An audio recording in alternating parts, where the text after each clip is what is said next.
Starlight Lounge presents An Evening with the Progressive Box. Old moon, yeah. That's Hugo, tickling the ivories. He just saved by bundling home and auto with Progressive.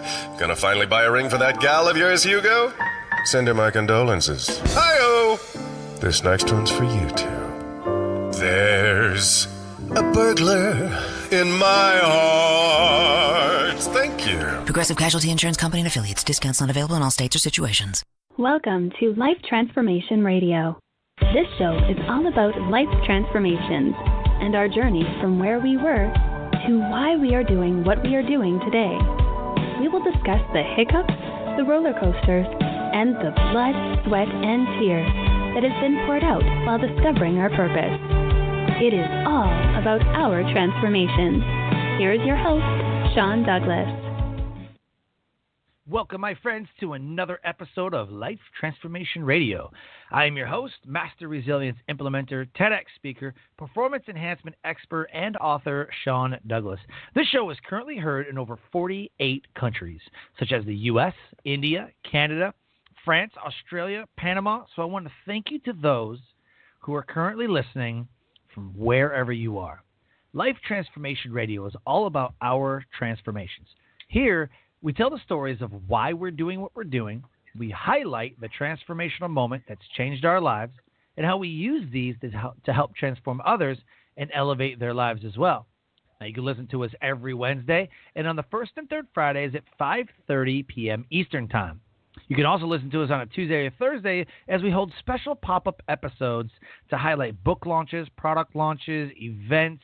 Somebody is doing something significant that we want to highlight, and so we highlight them on our special pop-up episodes on Tuesdays and Thursdays.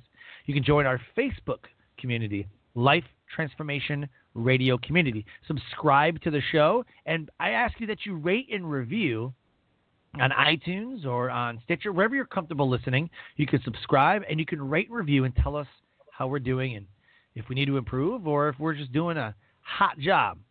My guest today is one of the most impactful and amazing guests that I think I could have on this show.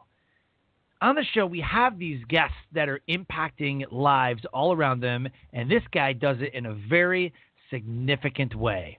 So I want everyone to help me welcome to the show, Jeffrey Lodick. What is up, my friend? What's going on, brother? How you doing? I'm doing amazing, dude. So it is currently 5:32 p.m. Eastern Time here in North Carolina, and there are tons of thunderstorms going on. So if we lose power, it is not because the show doesn't want to go on. It's because I lost power because there might be a tornado touchdown here. So I am in North Carolina in the middle of a rainstorm, and it is beating the crap out of my house. So I'm hoping that the power doesn't go out because that would suck. That it would. So, dude, love the fact that we got to do this. You are doing some amazing things, and I cannot wait to dive in. So if you're ready, I am ready. I'm ready when you're ready. Perfect. So this episode is titled Leadership After Transition with Jeffrey Lodick. Lodick, right? I'm saying it right. Lodick, Lodick. What, man, you call me Lodick. Whatever you want. Okay, got it. Lodick. Hey, man, way good. Lodick. Just want to make sure. So Jeffrey Lodick retired from the United States Army after 20 years. He served as a Squadron Sergeant Major, Operations Sergeant Major, First Sergeant, Platoon Sergeant, and even a Drill Sergeant. He was a Master Rated Jumpmaster, a Pathfinder, and a graduate of the Battle Staff Noncommissioned Officer Course. He has continued his service by assisting transitioning service members as an Associate Instructor for FourBlock and is the host of On the Other Side, Leadership After Transition, a podcast designed specifically to allow experienced veterans and those who truly want to assist veterans the ability to provide insight on the transition process. Jeffrey is an inspirational speaker, a member of the National Speakers Association, and owner of Change Your Forecast, LLC, a leadership development organization focused on high school and collegiate athletes. He's married with 3 children, 2 girls and a boy, and he has another little girl on the way. Amazing. He's on LinkedIn, so you go to linkedin.com/thein/Jeffrey-Lodick-podcaster. Just look up Jeffrey Lodick. He's all over the place. Facebook.com/transitioning veterans. So, dude, I'm reading this, and I'm like, holy crap. It's an honor to have you on the show. Like, you just sound like a badass. That's just sounds. Anybody sounds good if you put it on paper. Oh, don't we know that when around promotion time comes? Oh, yeah. Yeah. Right. Not salty at all. Not salty at all. So, dude, I got to ask you, man. So I guess we can do this in three ways. Like, what was your why for joining the Army? Well, first of all, I want to say thank you so much for having me on here. I truly appreciate your time, and because I'm following you, right? So the fact that I'm on here is actually very rewarding to me. So thank you so much. My why I joined the Army is a little different than a lot. I didn't make it. I actually went to spring training with the Toronto Blue Jays back in 96 after I graduated high school, actually the summer of 97, spring of 97. And that's all I had. I mean, I wasn't good at anything. My life was not good. So the only option I had really, truly, after getting in trouble for about 4 months was to leave. And that was to join a branch. I chose the Army because they allowed me to jump out of airplanes. So I joined the Army. Very cool. Very cool. So you did 20 years, you transition out, and now you have the podcast. So why did you start a podcast? I was going through the transition program, the TAPS program down here. I was on an Air Force base in Florida, and I went to a 5-day program. I was around a bunch of people, all different ranks, genders, MOSs or AFSEs, jobs, right? And it's a very general class. Provided a lot of good information, and obviously it's not expected to be a 5-day and then never ever think about transition again. But the information it wasn't fulfilling because I was talking to folks that had already transitioned. They were giving me good insight, and I was like, man, that should be in this program. So I decided, well, how can I get this there? Because of podcasts and the opportunity for us to have a voice, well, I created a podcast, and now I've since brought transitioned veterans on the show and people that are helping transition veterans to provide some guidance on that. I mean, it's a huge process. It's a huge change of scenery, if you will, and, you know, we need help. So I wanted to be part of that assistance. How was that being on an Air Force base after 20 years in the Army? Hey, it's awesome. You know, I don't know if you know, you guys carry the trays at the chow hall. No, I'm playing.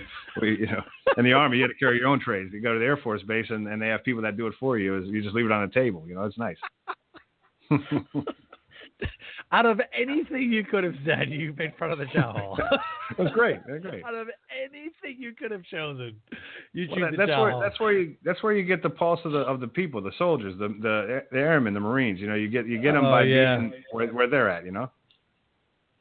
Oh yeah, definitely, man, definitely. So what is your overall why for what you do? I mean, you do a lot of crazy cool things, man. Very, very cool stuff.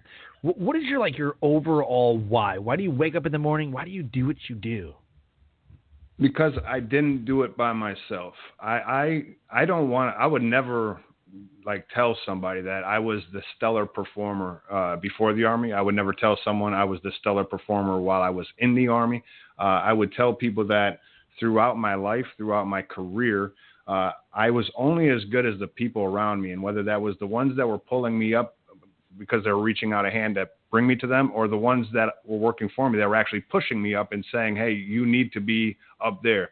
I understood that people need people. And because I was able to be successful, was not based on me solely. And actually, in large part, it was just, I guess luck, just being around the people I was around, and then, just wanting to be more than what I just don't want to be normal, right? So I wanted to always pursue things, and I allowed those people around me to be successful, and they helped me be successful. So why I do it now is because I want to give back, and I've always liked to see.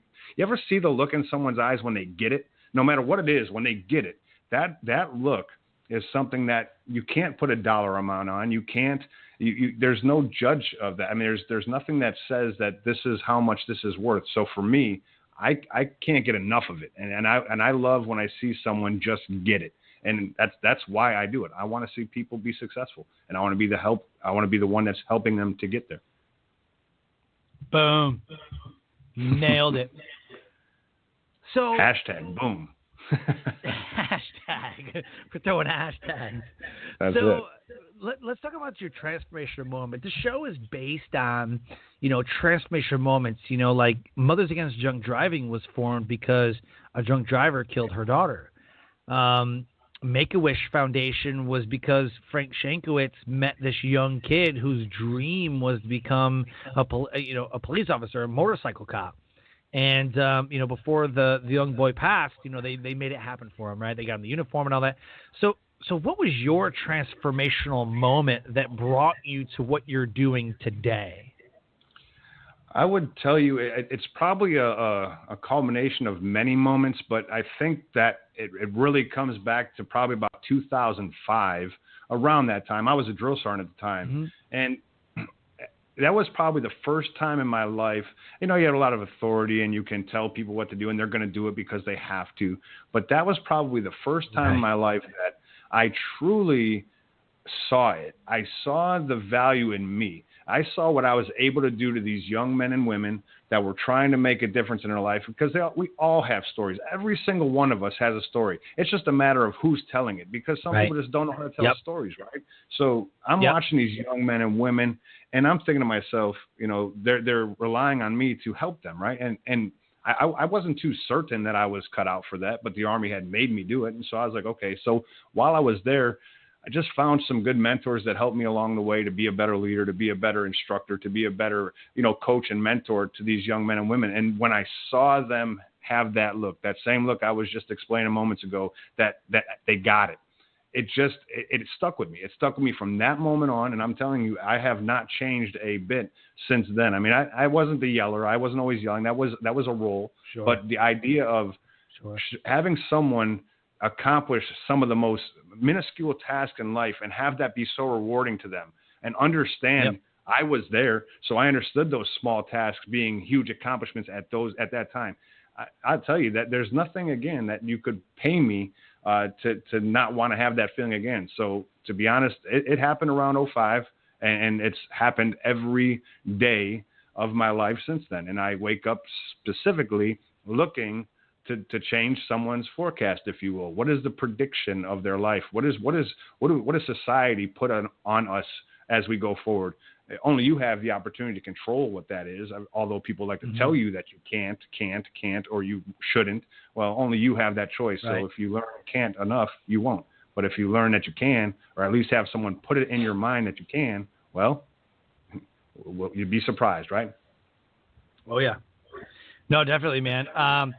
I think that it's great to say that you didn't go through, like, that was your transformational moment that put you on the path, right? Like, sometimes, we think that we have to have these truly remarkable spiritual awakenings, or I have to kill myself, or I have to go through a weird breakup, or like I died for 8 minutes, like something. Like, we're always looking for these huge transformational moments. But I mean, something as simple as, when I was a drill instructor from 2009 to 2013, that's when I got into public speaking. I knew that. I was like, man, this is great. Like, this is amazing. And I wasn't really happy with my life, the way things were going, until I became like that drill instructor. And then I got into personal and professional development.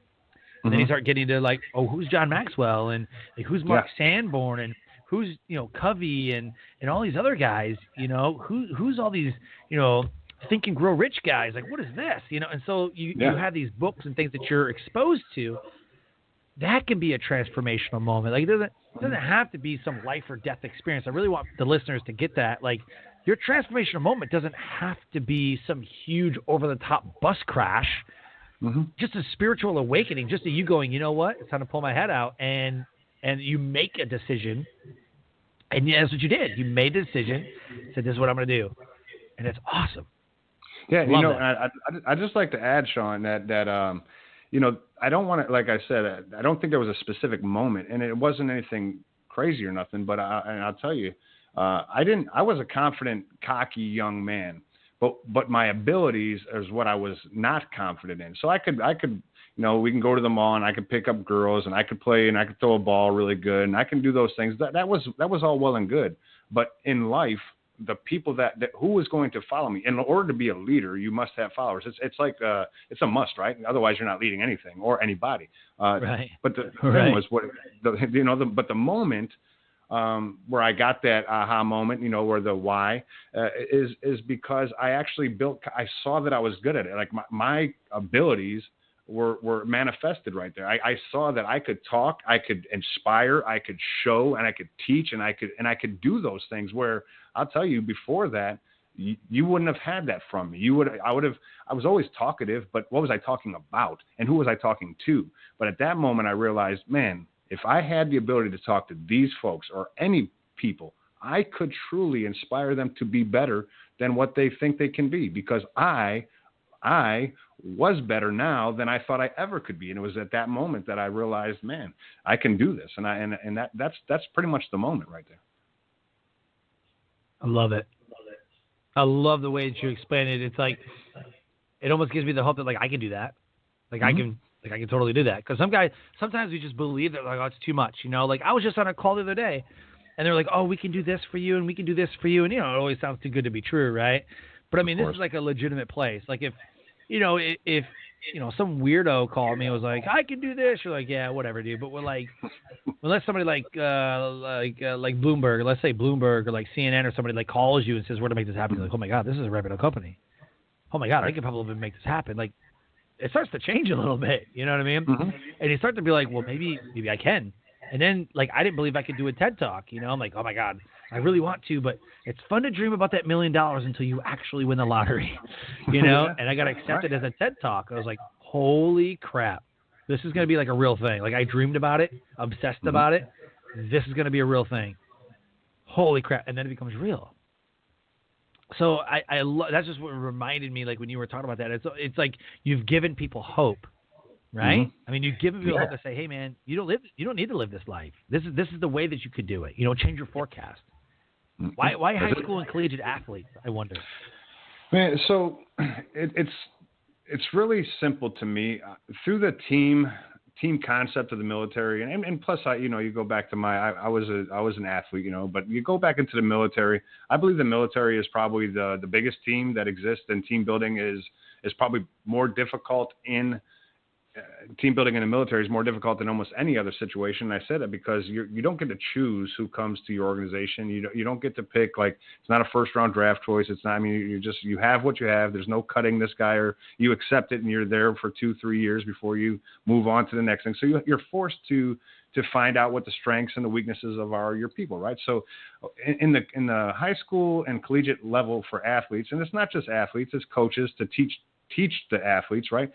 They have the world ahead of them, and I can correlate a lot of sport to life, and I actually am writing books that actually do that, right? Cool. But the idea is, if you can take these young kids, and maybe they're going to be professional athletes and maybe they're not. The fact is, the percentage of those guys that actually make it to the professional level is very, very small. What are they going to do with the rest of their lives? And sometimes that defeat or that loss of that dream, you want to become a professional athlete, and at some point when you lose it, when it doesn't become a reality, where do you go from there? And some people spiral out of control and they choose different paths. And really what I want to do is just talk to them about what they can accomplish and where they can be. And I think at a younger age, they're a little bit more influential because they're still developing. And I think that a lot of folks, a lot of kids, high school and collegiate level kids, sometimes they miss that a positive role model in their life. And although coaches are good, sometimes they're concerned about Division I championships and things like that. I kind of want to be that man that gives them the ground truth and lets them see what is really like what is within them that they can accomplish, and I want to bring that out of them and kind of create a roadmap to success for them at a very young age, where they can do it themselves and be accountable to their own actions, as opposed to placing the blame and or giving the credit to people that aren't them. That we have our own ability to do our own things, and that's where I want to be with that. Straight high school and collegiate level athletes. Yep. That's huge, man. Love it. So Life Transformation Radio listeners, if anything you've heard so far resonates with you, you can give us a call. This is a live show, 657-383-1109. Again, the number is 657-383-1109. You can call in, talk to the guest, talk to the host, and yeah, man, let us know what you think. My team is standing by to weed out any of the trolls. We've had that happen in the past. So we're very careful. Yeah, so moving on. So, dude, so what was your job in the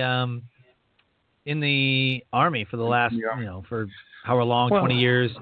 What was your job? It's funny you'd say that. So I came in as a radio operator, and obviously radios at a point kind of became obsolete. I mean, with transfer, obviously technological advances have come a long way. So, over IP, all in networks and computers and all different things with all that stuff kind of came around. So my job, I think I did my actually radios for the first maybe three years of my 20-year career. And then after that, I was a leader of people. And that's what I tell people, because I never touched a radio again. I never touched a piece of communications equipment. I constantly was, whether I was the senior NCO at whatever level it was, I was at a leadership level, and my job was pretty much to employ people, to deploy people, to just, find the strengths and weaknesses of teams and strengthen them, and then put them out into places where they could be successful. So, I got an opportunity to do that a lot. I also, I jumped out of airplanes, man. I loved it. I talk, being a Master Rated Jumpmaster, I think, one of my most favorite things of my career was airborne operations. And not just jumping out of a plane. That's you could go down to any skydiving place and do that, but as well as I do, within the military, there's a fraternity, right? That's a fraternity just to being a veteran or being in the Air Force, and then within each of those, there's your job and your career field.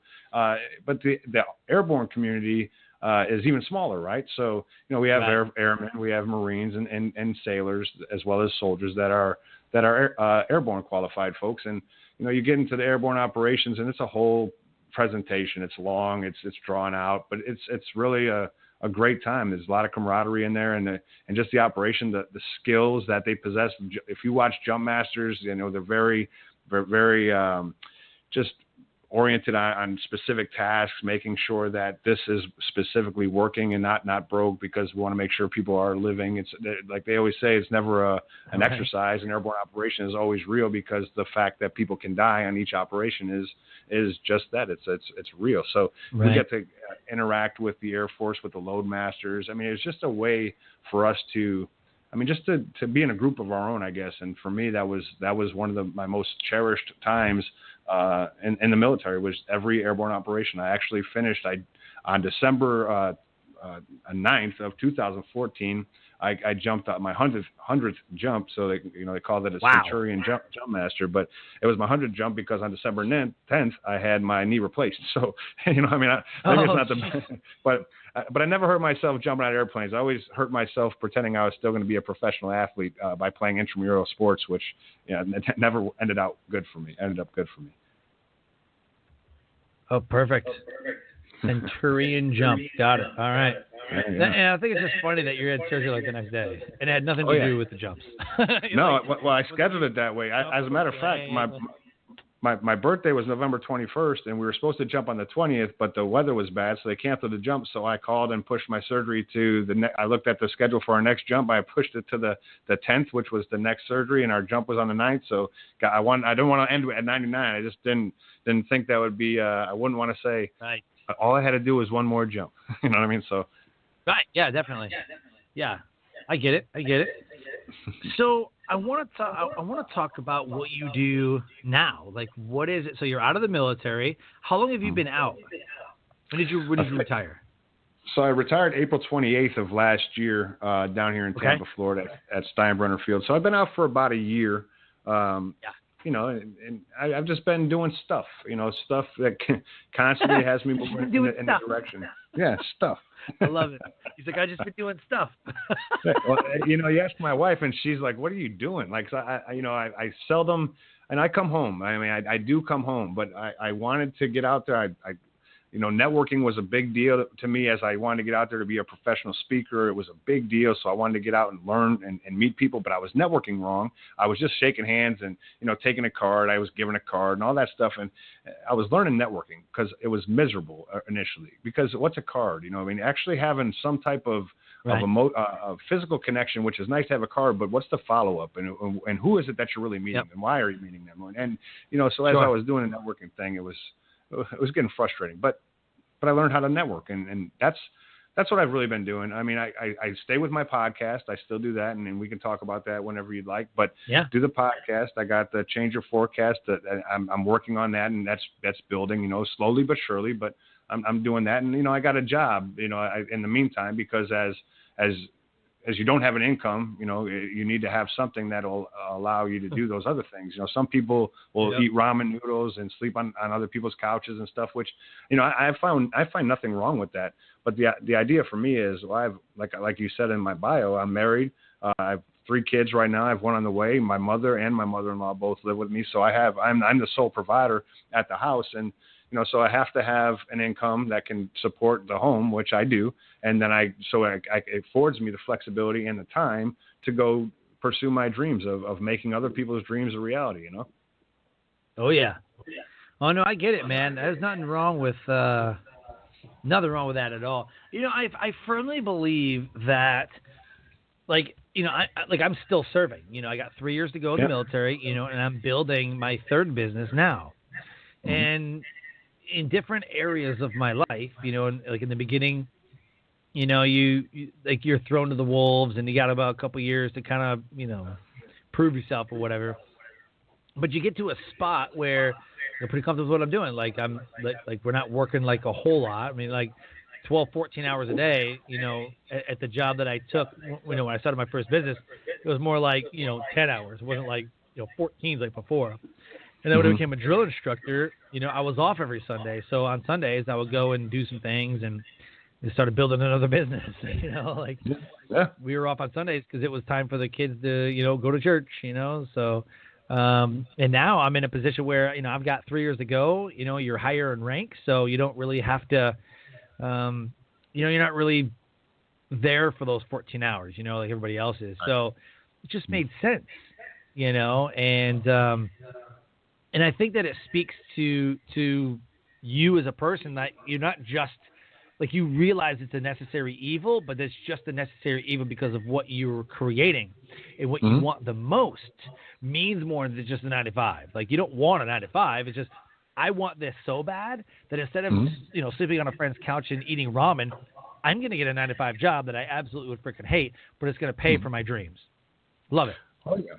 Yeah, and you know, I got to tell you, I'm really, I don't want to say proud of you because I'm nobody to be proud of you. You know what I mean? It's you don't need me to be proud, but I look at you and I see the things you've accomplished. You know, we spoke on one night. I asked if I could call you. You said yeah. I mean, we met based on a Facebook thing, which was great, and we talked and listening to. And this was back, I think, November timeframe, October. Just listening to you talk about the things you're doing. And the amount of, I mean, you obviously understand time management, which a lot of veterans and folks do, and you're taking advantage of that. And I think it's an amazing thing because a lot of people that are getting out, that are starting their business now, are about 3 years behind you, right? And you're doing things well before you get out, so you're situated, and I think it's great. I think it's awesome that you're doing that. For me, that's the thing is I got a job and I enjoy it. It's nice. I'm around people that I truly like. I mean, I've known them, a lot of them for some years, so it's good. But at the end of the day, if I had to know that this was what I was going to do for the next 15 years of my life, I'd probably be upset with my life. And because I mean, you know, I would, but because I mean, it's just not me. I mean, it's a means to support my family, in which that I owe them, right? I didn't get out of the Army to struggle. I got out of the Army because we made it to the pinnacle. I was where I wanted to be, and now I wanted to move on so I could influence more people, but I didn't want to put them in a poorhouse. So, I owe it to them to do that, right? Which is important. So I do. But every day I go in, whether I like what I'm doing that day or hate it, it doesn't matter, because at the end of the day, I know I'm getting off work. I'm going to a networking event. I'm going to meet some folks. I've linked up with people on LinkedIn. I've used social media in a manner that has put me in positions to actually find the people that can help me succeed, find the people that I can help succeed. And all those things that I've done over the past about 6 months has given me a lot of inspiration to go to my job every day, because I know that it's not a permanent solution. I mean, it's temporary, whatever that temporary time is, whether it's 12, 24, 36 months. Okay. I did 20 years in the Army. I can do 36 months. And meanwhile, I'm making my dream a reality. And that's important to me. I have a quote. I'd like to say it real quick. So sure, I don't know yeah, if it's, man, absolutely. I don't know if it's my quote, but I made it up and I've never seen it anywhere else. So I guess it's mine, right? But I tell people all the time, dreams only happen quickly when you're sleeping. To make dreams a reality, it takes time, dedication, and motivation, right? So, and hard work. So you dreams, if you watch or you look at the scientific thing, right? They say 8 to 12 seconds is a normal dream. I don't know how they figure that out, but that's what they say. Well, a lot of folks think in life, you should have a dream and then all of a sudden one day just achieve it, right? Because you woke up and here you are. Well, in real life, you have to put some hard work and dedication into it. But time is the thing that you need the most. So as I'm taking that time to do it, I'm doing it in the right manner. So when it does become what I want it to be, it's going to be filled with character and those values that I cherish. So I'm excited about the future. That's about it, man. Awesome, man. Dude, I love it. There's nothing wrong with that. I mean, I firmly believe that everybody has a purpose. Everybody has transformations that happen because it puts them on the path to what they're doing now. Mm-hmm. You know what I mean? Like, you have to go through the hard stuff. You have to go through the transformation. You have to go through the process so that you can fully step into what you're supposed to be doing, what you were created to do. So let's talk about the podcast. Where can we find it? What is it? What's it about? Talk to us about the podcast. So the podcast is On the Other Side, Leadership After Transition. You can find it on iTunes, iHeartRadio, Stitcher, Google Play. I mean, you can go to pretty much, I don't want to say any podcast player because it's not at every podcast player, but those ones that I mentioned, along with a few others, they're out there. On the Other Side, Leadership After Transition. It's about transitioning service members. When I was going through the transition process, I really found that there was something missing. And as I was having conversations, I just found that information that my mentors that had retired years before, ETS'd or got out and did whatever they did, those folks that were telling me how to be successful on the outside were giving me so much good information, but I wasn't hearing it in a 5-day program. And I was like, who needs this information? Like, I knew I was going to be an entrepreneur, so I knew I didn't have to worry about my resume, right? That's something that they spent 3 days on during the transition process that I was like, well, that's 3 days wasted for me. However, by the way, I did do a resume eventually. But anyway, so I wanted somebody to provide that voice for transitioning service members. I wanted them to have that E4 or E5 that got out, that didn't have a master's degree or a bachelor's degree, that he didn't have an IT background. He may have had a logistical background. What did he do, and where is he at now, and how is he getting to where he's going? And maybe he doesn't have a successful story. Maybe he's down on his luck and he needs help. But that is reality. I didn't want the perfect story and the thing that makes the most sense. I wanted real life experience to be given, to give a little bit of reality to people, as well as some hope that there are people out there that are trying to help people. As a matter of fact, I had a guy on my show that eventually got a job based on being on my show, which was excellent. I mean, it was awesome. It wasn't the intended intended effect, but it's a great thing. It happened for him. But so that's what I wanted, right? And throughout the year, I started that in January of last year, of 17. And going through the first year, I was kind of not really understanding the use of social media in this regard, trying to get the right guests, trying to do this. I was kind of asking people that I knew to be on the show. I had a former Sergeant Major of the Army on the show, which was great, Jack Tilley, and he was a great guest. I had some folks that were just very successful on the outside of the military that I knew, and they had great advice. But as I started to go throughout the year, I was saying, man, I need to bring people that have programs, that there are programs that exist. I want people to be on that are doing things for veterans as well. So I started looking at programs, and I've got linked up with about, man, I can't even tell you how many. I probably deal with about 35 to 40 different transitioning programs throughout, the states, as well as other programs that are there for, whether it be medical programs, exercise programs, just all kind of different things that are doing things to help the veteran community. And it's been spectacular. Totally, again, unintended, I don't want to say consequence, because that's not something negative. It's something very positive, but a very unintended reaction to what I've been doing. So it's been outstanding. Perfect. Freaking awesome, dude. I'm loving, like, I can feel your passion right now, man. You know what I mean? Like, for what you're doing. I'm ready to go outside right now and do it. I mean, as I'm talking to you, I'm getting excited. I'm like, man, we're talking about it. Let's go do it some more. I mean, I'm ready, man. Let's go build a porch. Let's go build a porch. So through all of this, who's been your biggest influencer? Man, influences. Look, it's so hard to tell you, but I'm going to tell you about a guest I had on my show who's influenced me since the moment I heard of him and continued to look up. So I'm from Buffalo, New York originally, and I haven't been back in years. I mean, I visit maybe every couple years. I'll stop by and see family, but I stopped seeing friends a long time ago because a lot of my friends were doing the same things I was doing before I left, and I didn't want to kind of get caught up in the things that I was doing before I left. I was having a pretty promising career, so kind of just stuck around with family. Well, I can't remember the date, so I don't want to say it because it might be wrong, but I think about March sometime, I got a message on Instant Messenger Facebook, and it was from a friend of mine that I grew up with, but I hadn't talked to in years. He had joined the Army a couple years behind me, but we had lost touch after probably about 10 or 15 years. And he sends me a message and says, hey, I've been listening to your podcast, which, by the way, was awesome to me. But he says, there's a guy from Buffalo. He's riding his wheelchair 422 miles from Indiana to Buffalo, New York, based on the veteran suicide rate, to bring awareness to the suicide rate of 22 soldiers a day, or 22 veterans a day, killing themselves. And I was like, wow.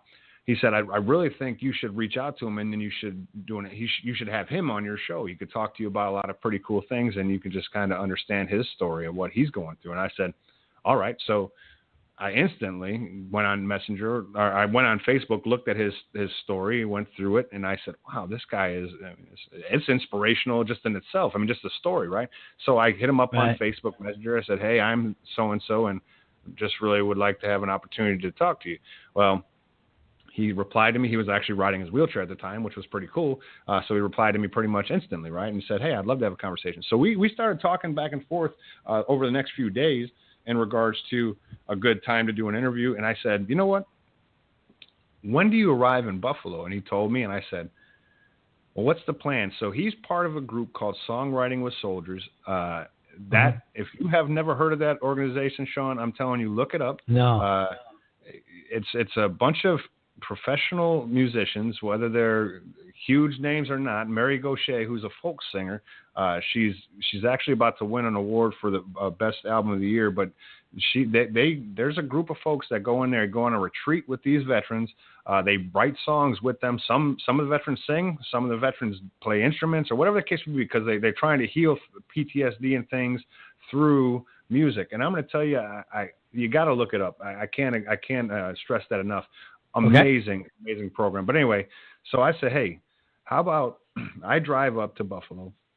You're going to get there in a couple of days. I'll leave Tampa, Florida now, and I'll drive up. And when you arrive on the wheelchair to the place that you're in, and I'll be there. I'll put it on Facebook. I'll interview you, and we'll go from there. So he said, yeah. So I did. So I got in my car. My wife was like, are you nuts? I was like, listen, He's getting in Buffalo in a couple of days. I'm going to go. You know, I mean, this is a huge story. I mean, it's awesome. I mean, I'm not part of, you know, excuse me, at that time, I wasn't part of the movement to bring awareness to veteran suicide, but I was inspired to bring his message just out, right? So I drive up there, do the interview, also listen to the song that they made. He plays the harmonica. Man, excuse me, I apologize to cough from the microphone. My throat just got dry. But anyway, amazing story, amazing man. I mean, there's so many people that can relate to what he was feeling, what he was going through. And even to now, when I say influence, I watch everything he does. He's been at the Grand Ole Opry with Mary Gauthier performing live, doing different things. And, you know, I looked at him and his wife and his 2 kids when I was there. I met him, you know, and just a great family to see him being successful now. I mean, just happy, you know, it's just a great feeling. I love it. And what was the guy's name? His name was Joshua Gertz. So it's Geartz or Gaertz. I can never. It's spelled weird, but he's a great guy. I mean, him and his brother. I'm telling you, I'll have to give you his name. I mean, it's Joshua, and I just gotta look to see if how do you spell Gertz, and I think it's Gear. Yeah. Perfect. Yep, it's Josh Geartz. Right, and and it's called Songwriting with. Yep, with soldiers. Songwriting with soldiers. Songwriting with soldiers. Okay. Amazing. Get all this so I can put it in the notes. Cool, man. So that's a definite influencer. I mean, just, you know, it's funny because you had made mention, right, about the aha moment, or what was that transformational moment. And, you know, we all, right, I believe some of us, well, I don't believe some, we all have issues that we're going through at a moment. And we don't always take a look at what other people are going through. And sometimes we feel like our moment is, you know, the most horrendous, and it's understandable. You know, it's because your emotions are into it. And a lot of times you look at other people, you're not emotionally invested in them. So when you're going through it, obviously emotions are pretty strong for yourself. But when you look at someone like him and his family, what they went through, it just brings me back to reality. Like, hey, there's people that need help, and I want to be there to help them. I love it, man. So we have influences in our life. I would ask you, who's been your biggest supporter? Biggest supporter.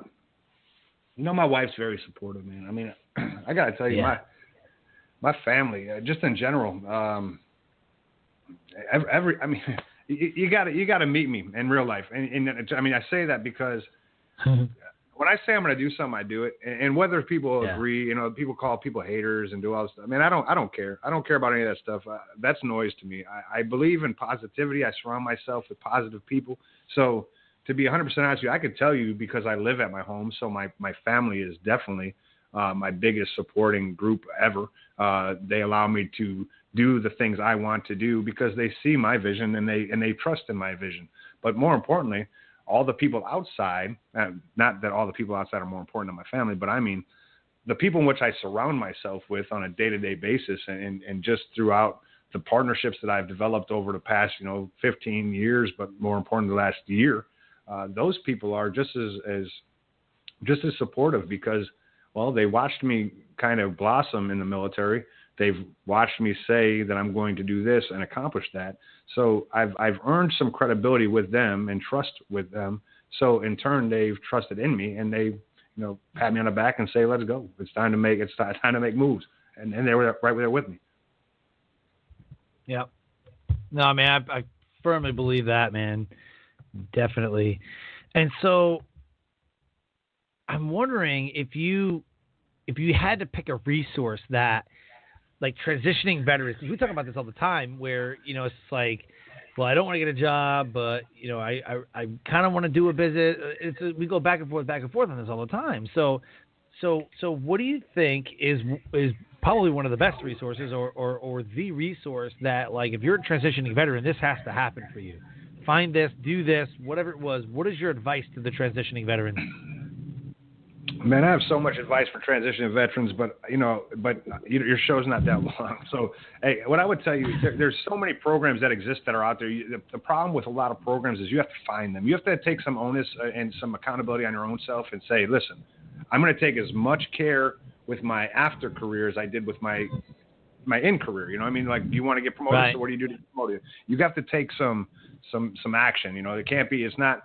I mean, you can pray on something all day long, and believe me, I believe in God. You can pray on it, right? But you still have to do some work to make it happen, because it's not going to just fall into your lap. You have to make effort. So, what I would tell you, some resources that exist, though, FourBlock is a great program. It's a student veteran-run program.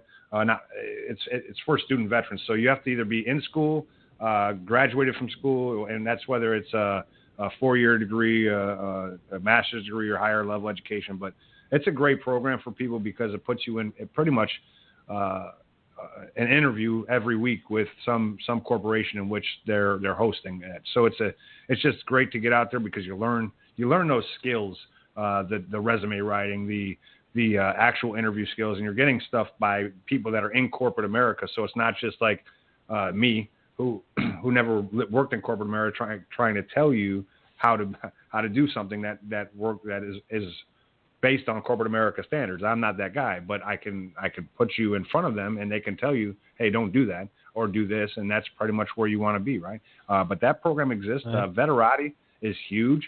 You know, and those things didn't exist 10 years ago. You know, these things where you can call and get a mentor to help you guide you through your transition, and whether that be to be an entrepreneur, whether that be a corporate guy, a farmer, whatever you want to do. And the other part is search your soul, man, and understand, where do you want to be? You know, so many people, I mean, they talk about the 3 things that veterans typically think about, right? Is location, job, and pay, right? Right. So if you can look at those 3 things and say, okay, these are what's important to me. I got to understand how much money I was actually making when I was in. I got to understand how to budget money and do different things, right? But most importantly, figure out where you want to be. Figure out what you want to do, and you know, do that soul searching. You should be doing that like from now. Like, I mean, 3 years out is not too far. I mean, for you know where you want to be. But you know, if you look to your left and right, they don't. And it's they can say they do, but plan 1 doesn't always work out. You know, a lot of folks end up going into, you know, different jobs that are within DOD if they can, because they have a clearance, or they have a friend, or whatever the case may be. So they go take those jobs, and that's fine. It's not a hit on them, because it's an income. Some guys think that I'm gonna get out of this uniform. I'm gonna go down to Google or Starbucks, or, you know, open a Chick-fil-A. I'm gonna do all this stuff because I served, and that sense of entitlement is disastrous, because it's not. I mean, yeah, people are happy you served, and people are thankful that you did, but they're not going to give you a job solely based on that, you know. So you gotta do your homework. You gotta be a little bit diligent and take action on yourself, and then, you know, figure out what you want to be when you grow up. Figure out what you want to be when you grow up. Nice. I think that's like everybody's favorite question to ask. Like, what do you want to be when you grow up? And like, exactly. 35. I think I've just figured it out in the last year. You know what I mean? Asking an 18 or 19-year-old kid what they want to do in life, maybe. But what you want to be, like, where do you like that? They have no idea, right? Yeah. I think if you ask better questions, you get better answers. You get better results. You get deeper breakthrough.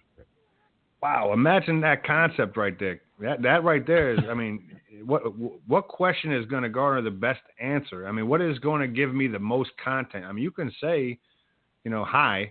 That's not a question. That's a statement. You can say, how are you? Right. And people say, good, how are you, right? But if you say, how are you really, you know, if you really get involved with that, or how's your family, you change the dialogue, and you get more information, right? Yep. Change the answer. Yep. Ask good questions. Yeah. Yep. Definitely, man. Definitely. So let's talk about where you're headed now, man. You got new adventures, businesses, family. Like, what's the rest of 2018 look like for you? Man, 2018 looks great. So I got to tell you, you know, and people make New Year's resolutions all the time, and I refuse to, because when people start making those New Year's resolutions, it means that they're not going to action them until a certain date, which means that I could be talking in December 3rd about what I'm going to do New Year's Day. That's almost a whole month of inaction, right? So I don't do New Year's resolutions, but what I do is I do map out a course of a year.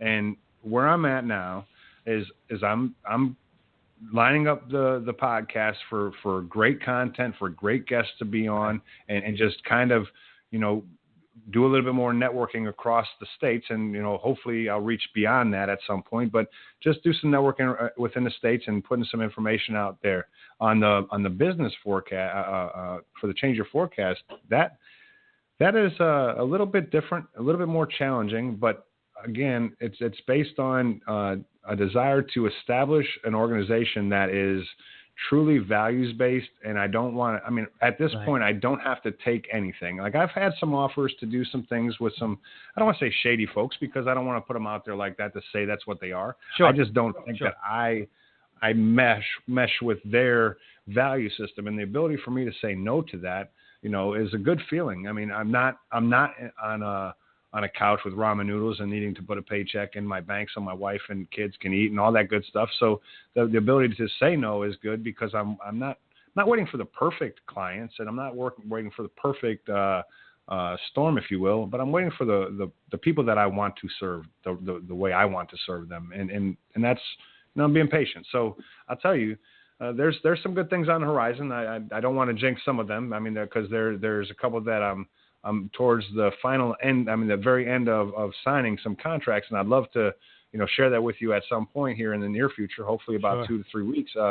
And those things, to me, value from a dollar perspective, sure, it'll pay some money, which is fine, but more so because it's the what, it's where and the who I'm doing it with. It's all the stuff that isn't the why. You know what I mean? The why is what everybody wants, and the how. But it's the what, the where, and the who that I'm working with that is really exciting for me. So that should be getting finalized here shortly. So 18 is looking great, man. I'm excited. I'm in love with my family. I got a baby girl on the way. So, I don't have too much to be upset about. Everything's going up, so I'm just excited for the ride. Oh yeah, man. 2018, I thought 2017 was pretty cool. Lots of great stuff, lots of firsts. 2018, man, came and rocked its socks off, and I was like, man, can it get any better? You know what I mean? Like, you get to that point where, like, I feel like everything is going the way it should. Mm-hmm. I feel like, man, this is so great. Like, what's happening, right? Because in the creation phase, like, I'm making any headway. Like, this sucks.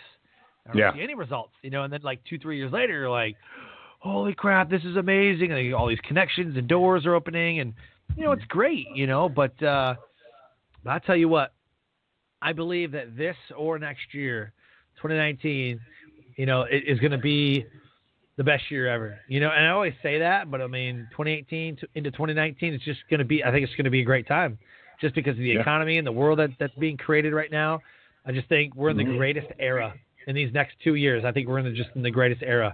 And I don't know what's going to happen in 2020, but yeah, man, it's going to be good times. I'll tell you what, I gotta be honest with you, man. So I'm really excited for you, right? So you are where I want to be, right? And I'm not there, but I'm not jealous. I'm actually interested, but I'm also not pushing, because I know where my limitations at this point are. But I'll tell you, I watched your TEDx.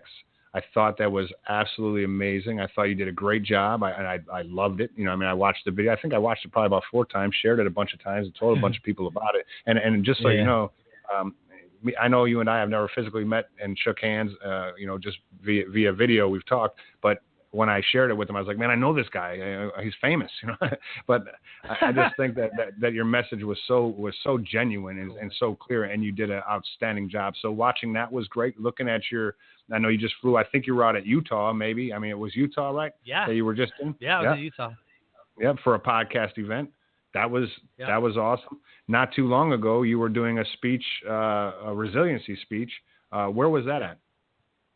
That was Chicago, and then before that was Colorado Springs. So I did 2 back to back. Yep, I saw the one in Colorado Springs, and I said, man, you're on it. So now right, that I'm studying you and just seeing how you're doing things. It's inspirational, man. Truly, I'm not one to need to look towards others for inspiration. I look towards others for guidance. I look towards others for mentorship. But to inspire me, I don't feel like I need it so much. But when I see you out there doing what you're doing, I am inspired because I know that you're managing a family. I know that you're managing active duty, and I know you're doing a lot of things, but you're still making time to do these things, and you're doing them. Not only are you just doing them, you're doing them great. You're out there and just you're killing it, and I love seeing it. It's inspiring to me, and it makes me want to do more than what I'm already doing. And if I could show you my calendar, you'd be like, yeah, I don't think you have time to fit it in. I just need to fix my calendar. That's all I got to do. Well, sometimes that's all it takes, man. I mean, people ask me all the time, like, how are you so efficient? Like, how do you manage, like, all this stuff? And I will tell you right now what the number one rule of success is. The number one rule of my success is to schedule everything. Mm-hmm. Schedule everything. If I'm on social media, it's because I'm on social media because my schedule says I need to be on social media. If I'm doing a radio show because, like, check this out. My Wednesdays are slam-packed, right? So I had a phone call at 3:30. I had a phone call at 4. I had a phone call, and that phone call was only supposed to be like 30 minutes, but we ran an hour, but I didn't have anything backed up after that, right? Mm-hmm. So 5 o'clock, I'm doing all of my show prep stuff. 5:15, you and I are meeting. 5:30 and I blocked that out till 6:30, which is almost 6:30. So I've got that blocked out. I'm going to go downstairs and eat something real quick. I'm going to come back up and do my 7 p.m. mastermind call because I have a mastermind called the Success Core Mastermind. Okay. So I've got my mastermind dues group coaching program that I do at, up until 7:35. At 7:35, I take a 5-minute break. I decompress, do some meditation, boom. And then, 7:45, I'm hanging out with the family. I'm doing some other things. Tonight at 9 o'clock, I'm being featured on a Spanish radio show or TV show, one of the two. But I know Spanish? I'm doing a talk. I don't. That's cool. It's going to be great. So, I mean, every single thing, dude. So, like, if 7:45, what am I doing? Is it family time? Is it, whatever? At 8:30, I say, okay, family time is 8:30 to like 10 o'clock, right? Hour and a half, I'm not on social media. I'm not on the computer. I'm not on nothing. Like, we're watching TV. We're playing games with the kids. Like, we're doing something that is the kids, right? 10 o'clock might be a movie. 10 o'clock. But literally, my day is scheduled out like just like basic training. Yeah. It's awesome, man. Good on you. That is why I'm so successful and can manage everything that I do. Now, sometimes I fail at it, like, I lose track of time, or if I'm I have an email coming across, I'm like, okay, got to do this, set a reminder, and then I miss the reminder because I was doing something else, or crap, I was supposed to apply to this thing. I've lost some talks. I was supposed to email somebody, like, email by this time, or we're going to have to pick somebody else. I didn't email them. I mailed them like 30 minutes later. I'm like, oh my God, I'm so sorry. Like, we picked somebody else. Sorry, I told you this time. I'm like, damn it. So schedule everything. If you audit your time and you audit your energy, you're going to be that much more successful than everybody else who's just winging it. And I literally spend, like, I have an hour here, I have an hour there, I have this time. Like, everything in my life is scheduled. So that if my wife goes, hey, what are you doing? I'm like, okay, I got this. Like, I just can ring off my schedule because I just know my schedule. I know exactly what I have to do that day. And anything else is a distraction. Mm-hmm. Mm-mm-mm. And it detracts from what I'm trying to accomplish. Man, you're on it, man. I mean, hey, that's now that's content and that's value. What you just gave to me, people pay for it. I'm thankful. No problem, man. That's what I'm here for. So let's talk about, so as we wrap up the show, we always do a shameless plug, right? So you can plug a friend, quote, your websites, Facebook, your products, whatever you want. This is your moment. Shameless plug. Go. Man, I just tell people I'm all about connecting. So connect with me on LinkedIn. It's on the bottom. So just look up Jeffrey Lodick, Lodick. Right now at this moment, I'm looking to just meet people and figure out how I can help or how you can help and move together and have functioning, productive network. Unlike Facebook, Facebook's for friends and family and all that stuff, but LinkedIn is for productive networking, and therefore I meet people on LinkedIn. I talk to them on the phone, or we're not connected. So that's just the way it is. So hit me up on LinkedIn. We'll have a phone conversation, and we'll work it from there. But that's all I'm going to use for now. So thank you, and I appreciate you greatly, Sean. Yeah, man. Absolutely, dude. Absolutely. So as we wrap up, we always leave with a call to action. So, can you deliver your best nugget of knowledge that will motivate, transcend, and inspire someone to take that action? You are your limitation. I believe that to be 100% factual. If you feel you can't do something, then you already failed at doing it. So what I would say is start little.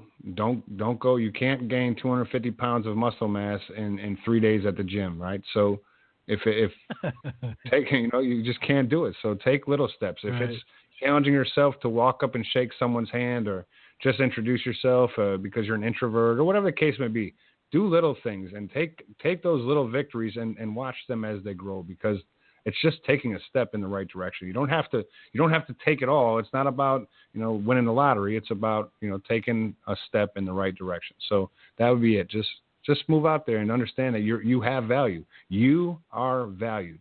Just know what your value is, right? Boom. Great call to action. Know what your value is. Know your self-worth. And you're right, man, about limitations. Absolutely freaking right, man. So thank you, man, for coming on the show. This has been amazing. And you are doing some great work, working with the veterans, working with high school and collegiate athletes. You got the podcast. So if somebody wanted to listen to your show, how would they listen to it? Where can they find it? iTunes, iHeartRadio. On the other side, Leadership After Transition. It's a beautiful, beautiful some artwork that I had done from a young man named Drew Sven. He did an awesome job. I would recommend him to anybody, but I don't have his email address to do so. But that's it. On the other side, Leadership After Transition. Find it on iTunes, iHeartRadio, Google Play, Stitcher, Spreaker. Any one of those places, you should be able to find it. Awesome. Thank you for coming on the show, man. And I know that we will be in touch and, following each other's journey, man. Without a doubt. Thank you so much. I am truly honored and blessed that you invited me to be on. Thank you so much, Sean.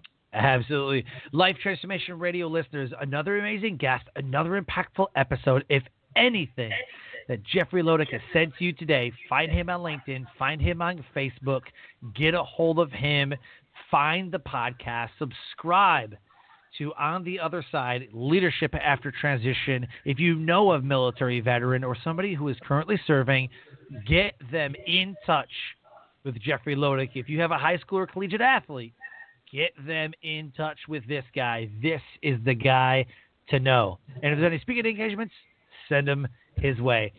As we close the show, I always say, live your brand. Find opportunities every day to live out the core values that you have deep in your heart. I call that living your brand. So until next episode, have a great night.